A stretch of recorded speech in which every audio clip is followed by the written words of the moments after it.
J.D. Vance was at a rally, and it's weird. Okay, I've just never seen somebody with less charisma.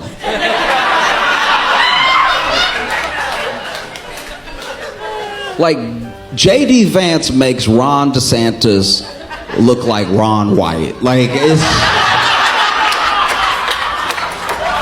Because when Ron DeSantis was running, I was like, why he's smiling like that? He was just, do you remember his smile? He's running, he's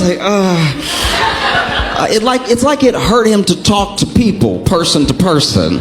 Then J.D. Vance got in there and nobody was happy.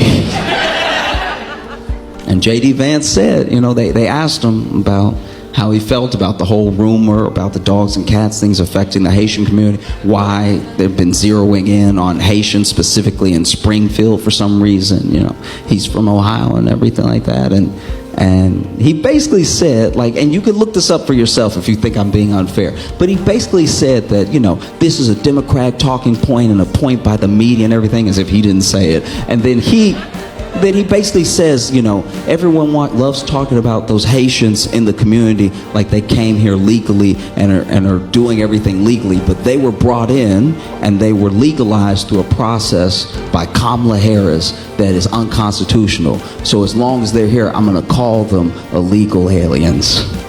He's talking about the people who did the right thing, by the way.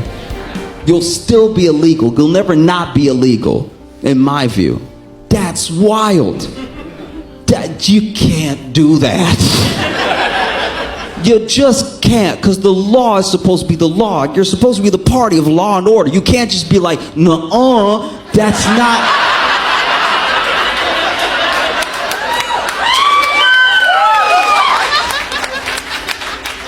It's not how the law is supposed to work, you know?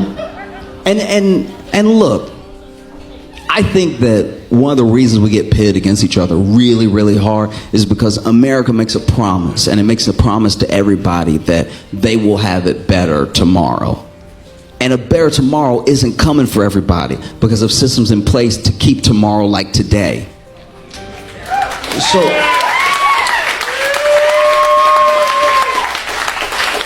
So when I see Donald Trump at a rally, and he says they're coming from Africa, they're coming from the Middle East, some of them are coming from Asia. These people are coming to our country, they're poisoning the blood of our country, and we have to get them out. I don't just think about people of color. I do think for a second about white people from the past, right? Because white wasn't always this like singular identity. There was a time in America where if you were Irish, you were spit on. Where if you were Italian, you were beat. And everything that Trump says about them is what they said about all those people in the background, right? About their great-grandparents. So they may cheer it on, but recognize if you have Italian descent, if you have Irish descent, if you're Greek, there was a time where you were not welcome here. And they said that your very presence and the presence of your children would destroy the country, would poison the blood. And then we became the most powerful country in the world. So clearly it's a lie. It's so clearly a lie.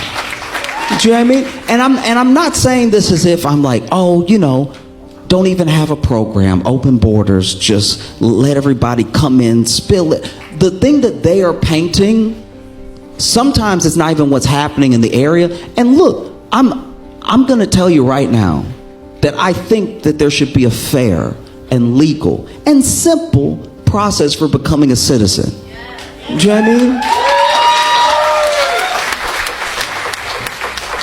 And I think that having a process is not un-American. Having a process is not cruel, right?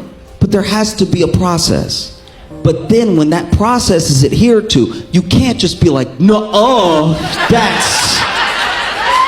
that's unmanageable. You know, that's wild to me. You know, I have friends who, one of my good friends is Italian, first generation Italian, and he's a bit older, and he tells me stories of what it was like for his family, right? And so much of it was based around fear. These Italians are coming over here and they're going to ruin everything with their good food. You know? And they were called criminals. There was an assumption that everybody, no matter who you were, in the Italian community was in the mob and you were dangerous and people should stay away from you, you know? It's everything. It's every single thing that's happening now. I'm not saying that there's no possibility of having an immigration problem. I'm not saying that it's not something that needs to be addressed. I'm saying the rhetoric that you use when you talk about people is important. No matter what you do when you build policy, you know?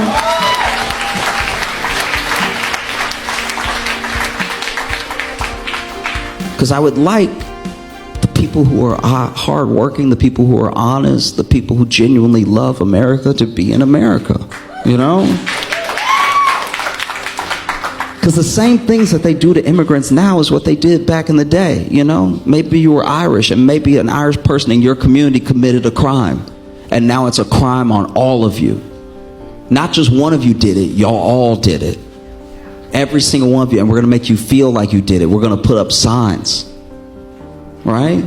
And if you're Irish, you know what those signs said. You know what I mean? So where did that get us? And where are we now? You know? Because we didn't send those Irish people back. We didn't send those Italian people back. You know, we found a way to make things work, and you build on a process and you improve it. I'm not saying there's not a process that doesn't need to be improved. I really am not. I'm saying that the way that you talk about people is important. Outside of anything else, whether they share some land with you or not. You know, and the same things that are happening now are what happened back then, you know? I'm scared of having a political process that's it's untenable.